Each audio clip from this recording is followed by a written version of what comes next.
오늘 저는 읽으신 본문의 말씀을 가지고 은혜는 하나님의 영광입니다. 은혜는 하나님의 영광입니다. 이러한 제목을 가지고 함께 은혜를 나눠보고자 합니다. 은혜는 하나님의 영광입니다. 은혜의 자리는 하나님이 영광을 받으시는 자리입니다. 라는 의미의 제목입니다. 오늘 본문 이후의 내용을 살펴보면 사도 바울이 체포된 죄수의 신분으로 로마 황제 앞에서 재판을 받기 위해 로마로 압송되는 과정이 담겨져 있습니다. 오늘 본문에서 사로잡히게 되죠. 그 사로잡힘으로 말미암아 로마 황제 앞에서 재판을 받기 위해 로마로 압송되게 된다라는 것입니다. 그런데 로마 황제 앞에서 재판을 받기 위해 로마로 압송되는 바울을 잡아 넣은 자들은 로마 정부가 아니라 유대인들이었습니다. 즉 성전에 있던 사도 바울을 사로잡아서 로마로 압송되게끔 했던 자들은 로마 정부가 아니라 아시아에서 온 유대인이었다라고 성경은 증언하고 있습니다. 여기서 말하는 아시아라는 지역은 오늘날 터키 지역을 가리킵니다. 터키 지역. 사도 바울은 그 터키 지역을 다니면서 복음을 전파했고 그를 통해 그곳 여러 곳에 교회들이 세워지게 되었습니다. 그렇다면 아시아라는 지역, 곧 터키에 살던 유대인들은 무엇에 격분하여 바울을 사로잡게 되었던 것일까?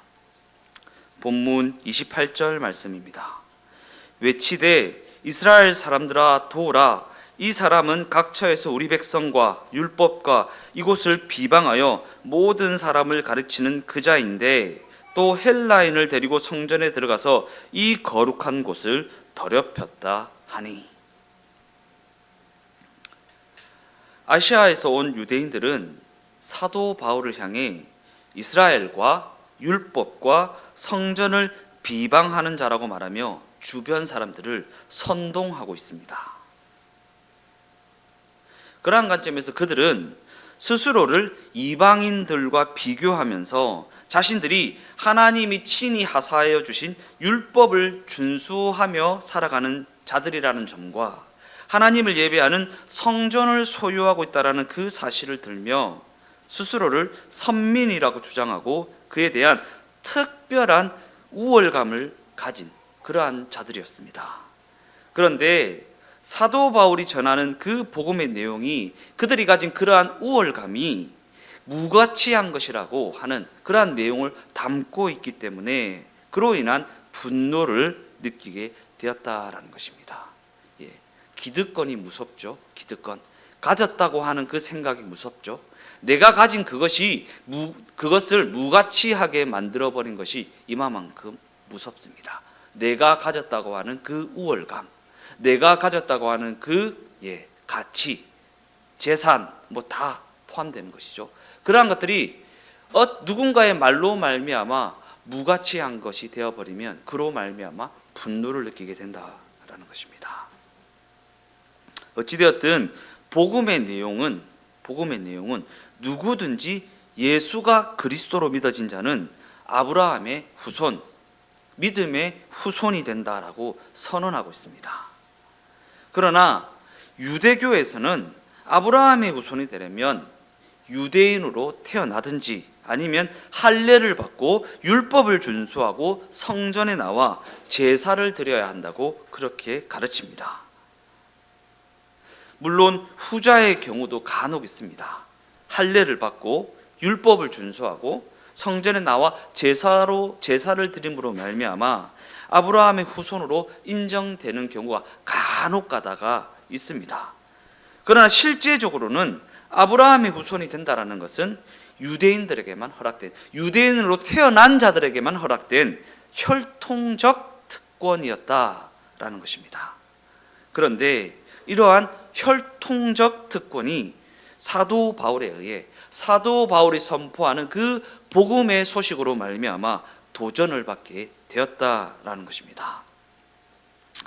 우리는 유대인이 아닙니다. 우리는 그저 예수가 그리스도로 믿어짐으로 말미암아 하나님의 백성이 된 자들입니다. 그러기에 오늘 본문의 이 내용이 우리와는 별로 상관없는 이야기로 여겨질 수 있습니다. 왜? 우리는 유대인이 아니기 때문에. 그러나 그럼에도 불구하고 우리가 이러한 관점을 가지고 기독교 신앙 안을 들여다보면 이와 같은 차별이 여전히 존재하고 있다는 사실을 발견하게 되고 그 사실로 말미암아 너무나도 안타까운 마음을 가지게 된다라는 것입니다. 그리고 그와 같은 관점에서 이와 같은 문제가 사도행전 말미에서 중요한 주제로 다루어지고 있는 것입니다. 로마서 3장 23절에서 26절까지의 말씀을 읽어보겠습니다. 모든 사람이 죄를 범하였음에 하나님의 영광에 이르지 못하더니 그리스도 예수 안에 있는 속량으로 말미암아 하나님의 은혜로 값없이 의롭다 하심을 얻은 자 되었느니라. 이 예수를 하나님이 그의 피로써 믿음으로 말미암는 화목제물로 세우셨으니 이는 하나님께서 길이 참으시는 중에 전에 지은 죄를 관과하심으로 자기의 의로우심을 나타내려 하심이니 곧 이때에 자기의 의로우심을 나타내사 자기도 의로우시며 또한 예수 믿는 자를 의롭다 하려 하심이라. 이처럼 복음의 소식과 복음의 내용은 예수 그리스도로 말미암는 것입니다. 예수 그리스도로 말미암는 것. 예수로 말미암은 화해이고 예수로 말미암은 정의이고 예수에 의해 하나님의 자기 증명이 이루어지는 것입니다. 하나님이 하나님 되신다라는 것이 오직 예수로 말미암아 이루어지는 것입니다. 하나님과의 화해가 예수로 말미암아 이루어지는 것입니다. 예수로 말미암아 내 의나 내 실력이나 내 노력이나 내 열심으로 말미암아 이루어지는 것이 아니라 오직 예수로 말미암아 이루어지는 것입니다. 이게 성경의 증언입니다. 우리의 어떠함이 단 0.00001%도 들어가지 않는 것이 하나님의 자기 증명입니다. 그게 복음의 소식이고 복음의 내용입니다. 이는 예수 그리스도로 말미암아 하나님과 우리의 관계가 정상화되었다라는 것이고 예수 그리스도를 통해 하나님이 용서하시는 분이심을 당신 스스로 증명하셨다라는 것입니다. 하나님이 용서하시는 분이심을 당신 스스로 증명하셨다. 우리에게 용서받을 만한 어떠한 건덕지가 있어서 하나님이 용서하신 것이 아니라 하나님이 용서하시는 분이심을 당신 스스로 증명하셨다라는 것이 예수 그리스도로 말미암은 십자가 사건, 복음의 소식, 복음의 내용이라는 것입니다. 그리고 이러한 복음의 내용이 우리가 가진 생각들을 무너뜨리게 되는 것입니다. 우리가 무슨 생각을 가집니까? 인과응보라 그러나요? 심은 대로 거둔다고 그러나요? 원인과 결과라고 하는 것이네. 하나님이 나를 용서하신 데는 나한테 뭔가 원인이 있어서 용서하신 거 아닌가라고 하는 우리의 생각을 완전히 무너뜨리는 것이 바로 복음의 내용이고 복음의 소식이라는 것입니다. 그래서 로마서 3장 27절은 이렇게 기록됩니다. 그런즉 자랑할 데가 어디 있냐? 있을 수가 없다. 무슨 법으로냐? 행위로냐? 아니라 오직 믿음의 법으로니라. 여기서 자랑할 수 없다라는 것은 그저 교만하지 말라라는 말이 아닙니다. 자랑할 데가 없다, 교만하지 말라. 네가 자랑할 것이 있지만 자랑하지 마라. 그러면 교만한 거야. 이런 의미가 아닙니다. 왜냐하면 여기서의 초점은 인류에 대해 가지신 하나님의 의지의 어떠함이 있기 때문입니다. 하나님이 스스로 당신의 의로우심을 증명하시고 당신을 믿는 자들을 또한 의롭다 하시는 스스로 하나님의 의지, 하나님의 의지가 어떠한가? 자랑할 수 없다. 하나님의 의지가 어떠한가? 즉 하나님은 그저 스스로가 원하는 수준에서 만족하고만은 인간의 수준과는 타협하지 않으신다라는 것입니다. 인간의 수준과는 타협하지 않으신다. 이래 했으니까 이래 해주시겠지라고 하는 인간의 수준. 인간의 수준. 원인과 결과라는 심은 대로 거둔다라는 인간의 생각의 수준에서 타협하지 않으신다라는 것입니다. 더 나아가 하나님께서는 당신께서 목적하신 바가 너무나도 분명하십니다. 너무나도 분명하십니다. 무엇을 의도하시고 무엇을 목적하시고 무엇을 원하셔서 그러한 일들을 행하시는지가 너무나도 분명하십니다. 그러한 관점에서 우리 인간이 죄를 범하였다라는 말은 그저 도덕성이 타락을 했다거나 그 실력이 부족하다라는 정도의 이야기 아닙니다. 우리가 막 어릴 때 철이 없을 때, 지금도 물론 철이 없지만은 철이 없을 때 회개의 자리에 가서 눈물 콧물 흘리며 회개하는 장면이 무엇입니까? 다 도덕성에 관한 것 아닙니까? 도덕성. 그러나 인간이 죄를 범하였다라는 이 말은 그저 도덕성이 타락하였다, 실력이 부족하여서 하나님의 완전하심에 이르지 못하였다라는 정도의 이야기가 아닙니다. 왜냐하면 성경은 우리 인간이 죄를 범하였다라는 것을 하나님과의 관계가 끊어지게 되어 오직 하나님만이 해주실 수 있는 것을 이제는 받을 수 없게 되었다라는 차원에서 그 범죄함을 정의하고 있기 때문입니다. 오직 하나님만이 해줄 수 있는 것을 이제는 받을 수 없게 되었다라는 차원에서 그 범죄함을 정의하고 있다. 오직 하나님께로만 나오는 게 무엇입니까? 하나님께로만 나오는 것, 선입니다. 선은 오직 하나님께로만 나옵니다. 아담과 하와가 선악과 범죄를 하기 전에 그들에게 선이 있었습니까? 없었습니다. 그들이 범죄하기 이전에도 선은 오직 하나님께로만 나오는 것입니다. 그래서 선악과를 먹었다라고 하는 것은 하나님께로만 나오는 그 선을 그들 스스로가 가지게 되었다라는 것이 아니라 주장하게 되었다라는 것입니다. 주장하게 되었다. 우리에게 정답이 생겼다라고 하는 것을 굉장히 경계해야 합니다. 왜냐하면 선이라고 하는 정답은 오직 하나님께로만 나오는 것이기 때문입니다. 그래서 오직 하나님만이 해줄 수 있는 것, 하나님만이 가지고 계신 그 선을 이제는 우리가 받을 수 없게 되었다라는 차원에서 그 범죄함을 성경은 정의하고 있다라는 것입니다. 그러기에 죄로 말미암아 나타나는 현상은 그들이 하나님의 영광에 이르지 못한다라는 것입니다. 하나님의 영광에 이르지 못한다. 오늘 제목을 한번 떠올려 보십시오. 은혜는 하나님이 영광 받으시는 자리다. 은혜는 하나님이 영광 받으시는 자리다. 하나님의 영광이다. 은혜로 말미암아 하나님과의 끊어진 관계가 회복되어지게 되면 거기서 선이 나오게 되시고 거기서 하나님이 영광 받으시게 된다라는 의미입니다. 즉 성경은 우리가 최선을 다해서 고상한 가치를 가지게 되고 대의를 주장하게 되고 헌신이나 희생, 짐심과 같은 것을 가지게 된다 하더라도 하나님과의 관계가 단절되어 있으면 결단코 우리 인간은 죄인이라는 한계를 벗어날 수 없다라고 가르치고 있다라는 것입니다. 죄인이라는 한계를 벗어날 수 없다. 하나님과의 관계가 끊어짐으로 말미암아 스스로가 선을 주장하게 되면, 스스로가 정답을 주장하게 되면 결국 이래 해도 죄인이고 저래 해도 죄인이다라는 것입니다.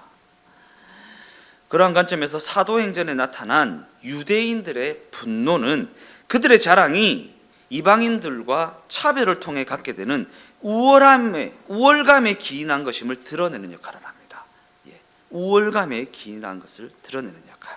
즉 유대인들은 이방인들을 향해 하나님을 모르는 자들, 율법도 없고 성전도 없는 자들이라고 그들을 깎아내립니다.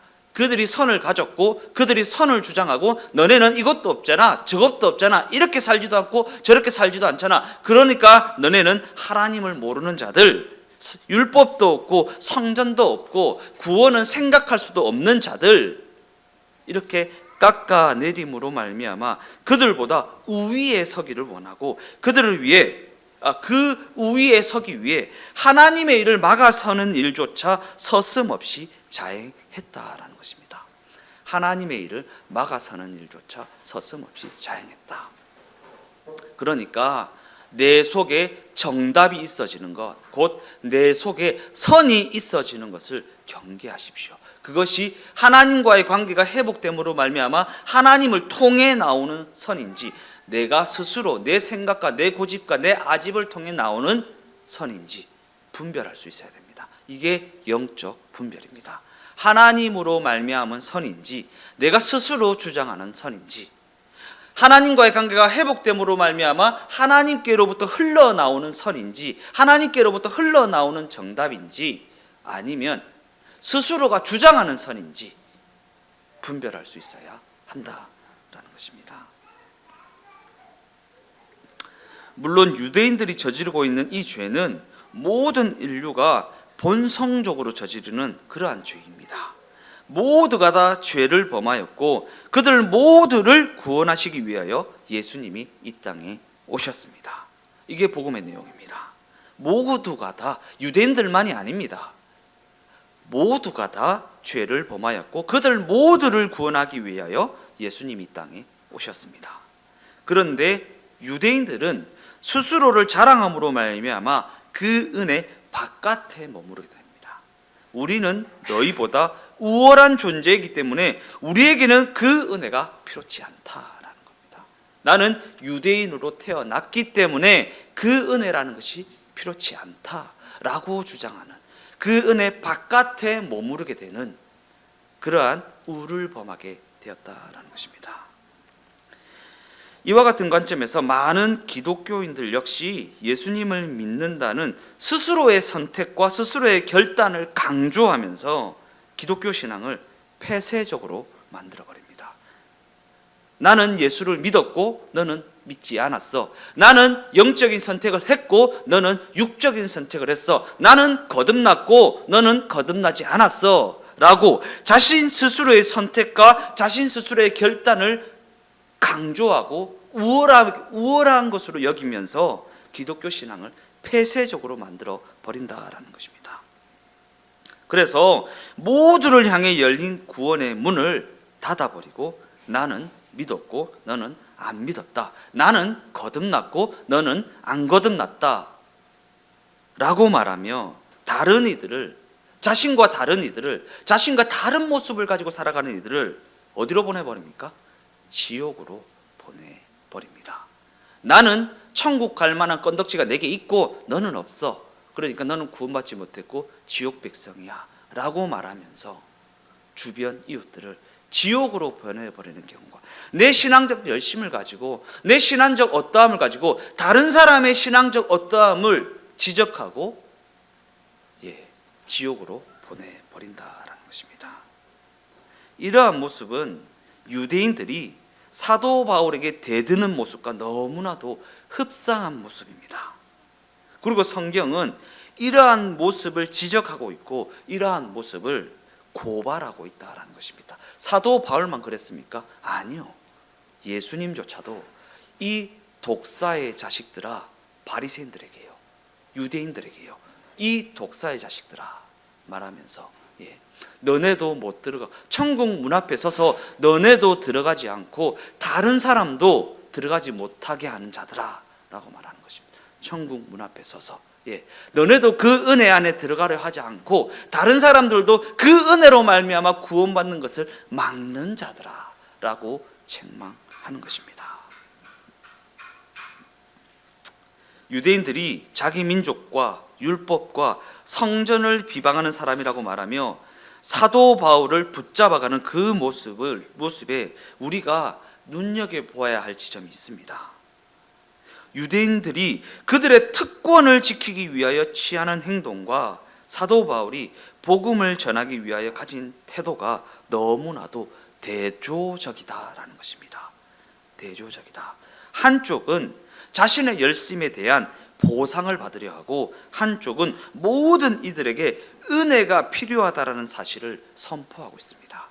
자신의 열심에 대한 보상이요, 그 신앙의 열심에 대한 보상이요, 우리가 가졌던 거 아닙니까? 우리가 주장했던 거 아닙니까? 하나님, 내가 이렇게 기도했는데요, 이렇게 봉사했는데요, 이렇게 헌신했는데요, 이렇게 신앙적 열심은 냈는데요, 왜 나한테 내가 원하는 거 안 주나요? 라고 하면서 뭔가 보상을 바랬던 적이 얼마나 많이 있습니까? 그러나 사도 바울은 모든 이에게 은혜가 필요하다는 사실을 선포하고 있습니다. 은혜요, 은혜. 원인에 대한 결과가 아닌 그저 베풀어지는 선이요, 선. 예. 중요한 사실은 하나님께서는 예수 그리스도를 보내심으로 말미암아 모든 사람에게 동일하게 무조건적인 은혜를 베풀고자 하셨다라는 사실입니다. 그 은혜로 말미암아 죄인된 우리 모두를, 선악과의 범죄를 여전히 저지르고 있는 우리 모두를, 선이 없음에도 불구하고, 선이 나올 수 없음에도 불구하고 스스로 선을 주장하고 있는 우리에게 은혜를 베푸셔서 하나님의 자녀로, 하나님의 백성으로, 하나님께서 베풀어 주시는 그 선으로 말미암아 살아가는 그 자리로 불러주셨다라는 것입니다. 그러기에 우리는 죄인된 우리 모두를 불러주셨다라는 이 사실이 과연 감사의 조건인지 불만을 터뜨려야 할 일인지 스스로 자문을 해보아야 하는 것입니다. 잘난 사람만 불러 모으는 종교는 얼마든지 있습니다. 얼마든지. 실력 있는 사람만 불러 모으는 종교는 얼마든지 있습니다. 얼마든지 있습니다. 예. 갑자기 떠오르는 건데요, 저기 유명한 절에 가면 불상이 큰 게 있고, 그 불상 옆에 가면 찬장이 딱 이래 있고, 그 이름 명패가 탁탁 있습니다. 이름 명패 하나 올리는데 매덕이라 그러죠. 예. 잘난 사람, 가진 사람, 실력 있는 사람만 불러 모으기를 원하는 종교는 세상에 깔려 있습니다. 다들 잘난 사람을 원합니다. 실력 있는 사람을 원합니다. 돈 많이 주는 사람을 원합니다.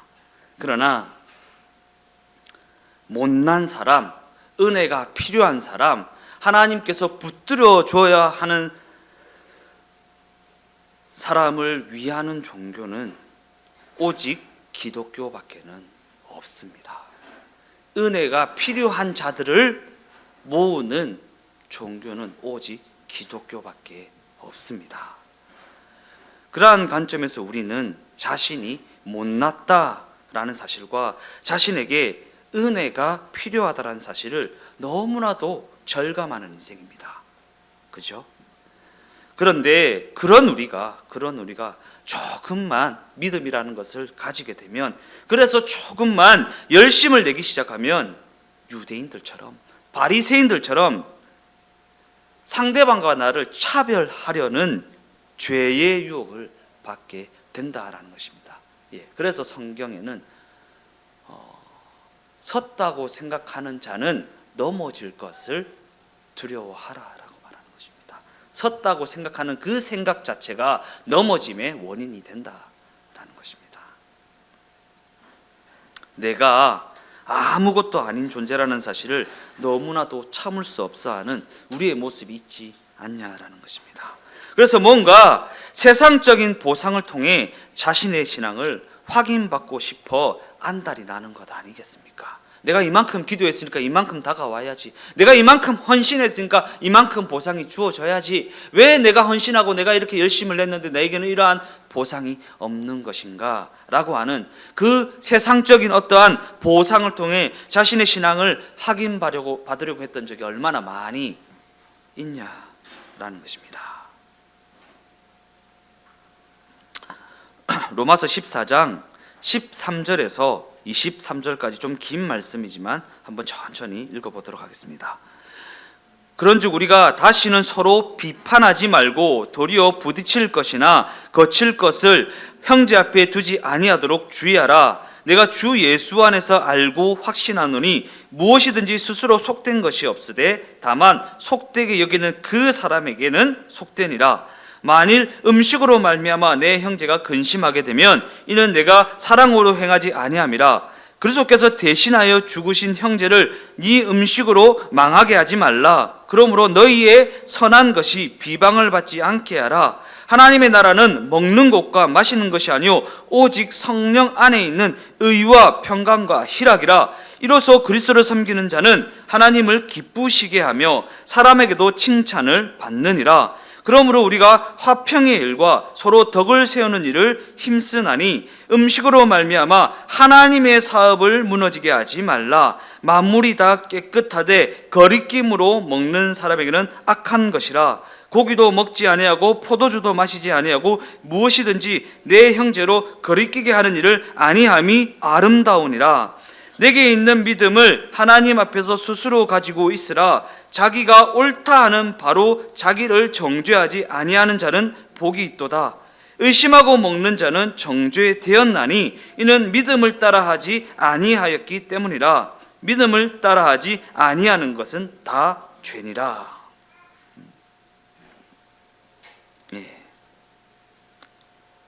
우리가 죄에 대하여 이야기할 때 옳고 그름이라는 기준보다 더욱 중요한 기준은 그것이 믿음을 따라 한 것인가 그렇지 아니한가의 기준입니다.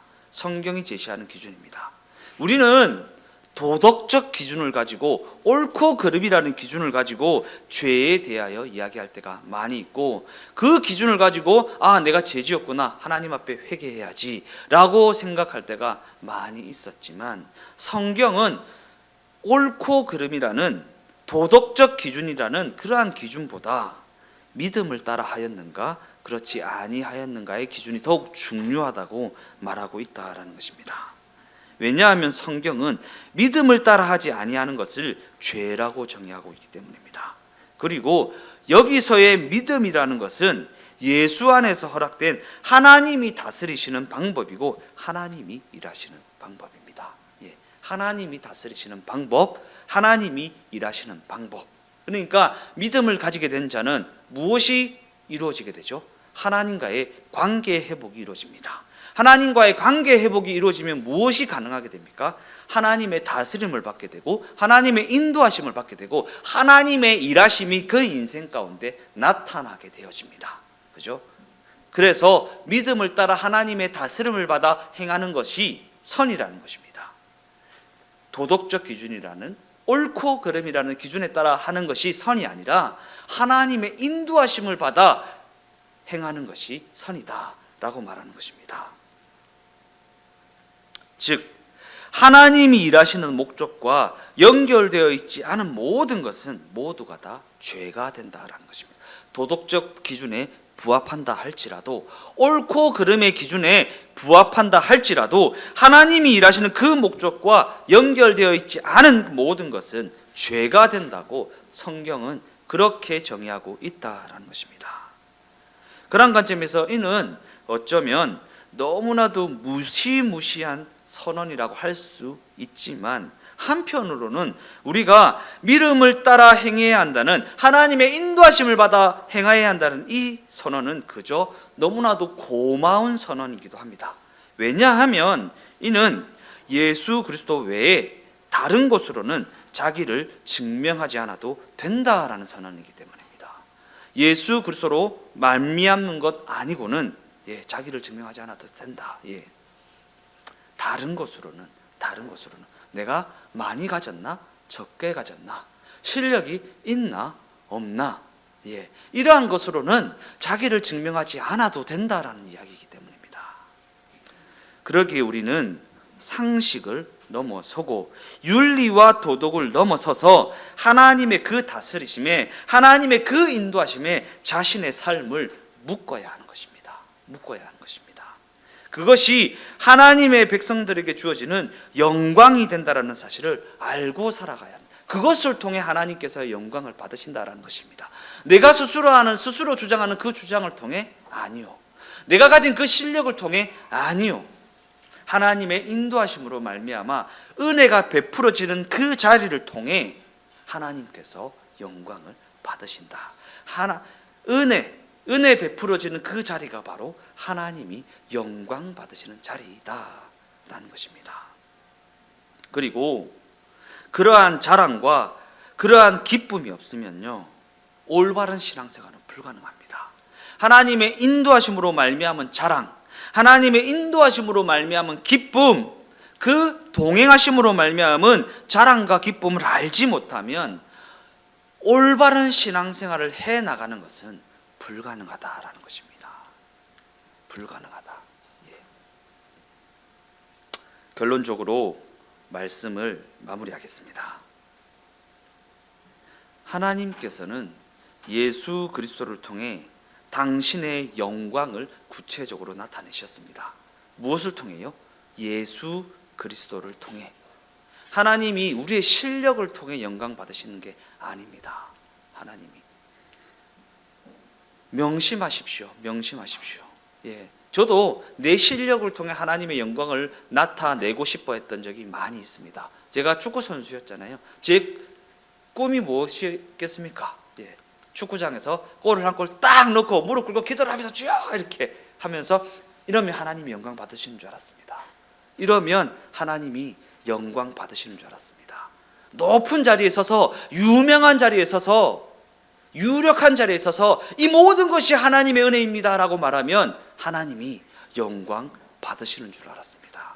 그러나 성경은 너무나도 분명하게 예수 그리스도를 통해 하나님의 영광 받으신다고 말합니다. 예수 그리스도를 통해 하나님과의 관계가 회복되어지고, 하나님과의 관계가 회복되어짐으로 말미암아 하나님의 다스리심과 그 인도하심을 따라 행하는, 그 은혜로 말미암아 살아가는 그 인생을 통해 하나님께서 영광을 받으신다라고 말씀하고 계시다라는 것입니다. 그러한 관점에서 믿음이라는 것은 하나님이 다스리시는 방법이고 하나님이 일하시는 방법이라고 했습니다. 믿음이요. 믿음이 뭡니까? 이렇게 해줄 줄로 믿습니다입니까? 아니요. 예수가 그리스도로 믿어지는 것. 예수를 그리스도로 믿는 그 믿음이라는 것은 하나님이 우리를 다스리시는 방법이고, 하나님이 우리의 삶 가운데 일하시는 방법이고, 더 나아가 예수 그리스도의 그 은혜는 하나님의 영광이 나타나는 자리라는 것입니다. 즉 하나님의 그 은혜는 우리와 함께 하시는, 우리의 생애 가운데 동행하시는 하나님의 신실하심이시고 하나님의 의지이시고 하나님의 전능하신 능력이라는 것입니다.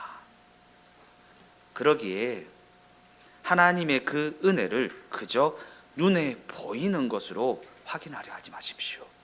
눈에 보이는 것으로 확인하려 하지 마십시오.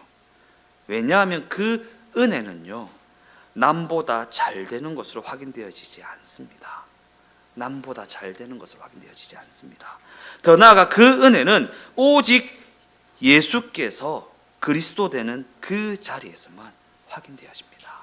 예수께서 그리스도 되시는 그 자리요. 그리고 예수께서 그리스도 되는 그 자리에 모든 것이 있습니다. 예수께서 그리스도 되는 그 자리에 모든 것이 있습니다. 예수 그리스도께서는 하나님으로부터 나서 하나님의 의와 진리와 능력과 자랑과 기적이 되셨던 것처럼 우리라는 보잘것없는 존재는 우리 주가 되신 예수 그리스도로 말미암아 하나님의 기적의 자리, 그 은혜가 넘치는 자리, 곧 그가 일하시는 자리, 하나님께서 영광을 받으시는 자리가 되어진다라는 것입니다. 우리의 실력이 있는 것이 아니라 예수께서 그리스도 되심으로 말미암아, 우리가 예수와 하나됨으로 말미암아 그곳에 하나님이 영광 받으시는 자리가 되어진다라는 것입니다. 그리고 이것이 바로 오늘 본문의 사도 바울의 마지막 여정이 담고 있는 이야기라는 것입니다. 얻어맞고 욕먹고 결박되어 로마로 붙잡혀 가면서도 그는 억울해하지 않습니다. 원망하지 않습니다. 불평하지 않습니다. 왜요? 그 자리가 바로 예수가 그리스도 되는 자리이고 하나님이 영광 받으시는 자리이기 때문입니다. 우리 모두가 그 모든 여정이 하나님이 일을 이루어 가시는 기적의 손길임을 마음에 새기고 은혜의 자리라는 것을 마음에 새기고 명예롭고 자랑스러운 순종의 길을 걷게 되시기를 예수님의 이름으로 축원드립니다.